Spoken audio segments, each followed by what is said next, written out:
সকাল সকাল ঘুম থেকে উঠেই ঠাকুর প্রণাম করে সব জানলা দরজাগুলো খুলে দিলাম।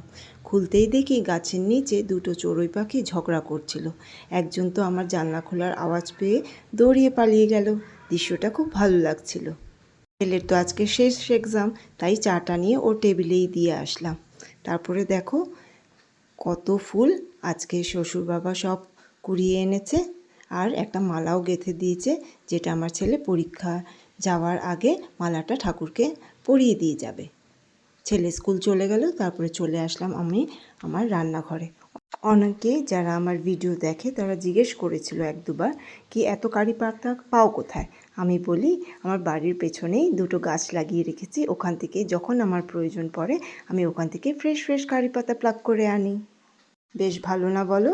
ছেলেকে বলেছিলাম ডাস্টিং করার জন্য ও স্টাডি টেবিলটা, কিন্তু ও করতে পারেনি। তাই আমি ও স্কুল যাওয়ার পর লেগে পড়েছি। দেখো সুন্দর করে অর্গানাইজ করে দিয়েছি ওর টেবিলটা। এইবার ওকে একটা লক্ষ্মীর ঘট কিনে দিয়েছি ছোট।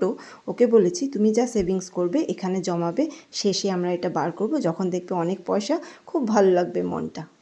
ছেলের স্টাডি টেবিলে এক কর্নারে ঠাকুরও আছে।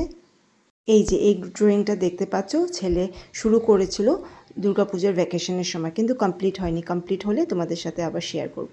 তারপরেই চলে আসলাম আমি আমার ব্রেকফাস্ট নিয়ে। মুসলি, দুধ, কলা, ক্ষীর আর একটু প্রোমোগ্রানেটের সিড অ্যাড করেছি। তারপরে চলে আসলাম লাঞ্চের প্রিপারেশনে। লাঞ্চে আজকে আমি রেডি করছি কষা কষা মাংস। আজ তবে এতটুকুই, আরও এরকম ছোট ছোট গল্প তোমাদের সামনে করব। এখন পর্যন্ত এই, সবাই ভালো থাকো, সুস্থ থাকো। এখন আসি তাহলে, বাই।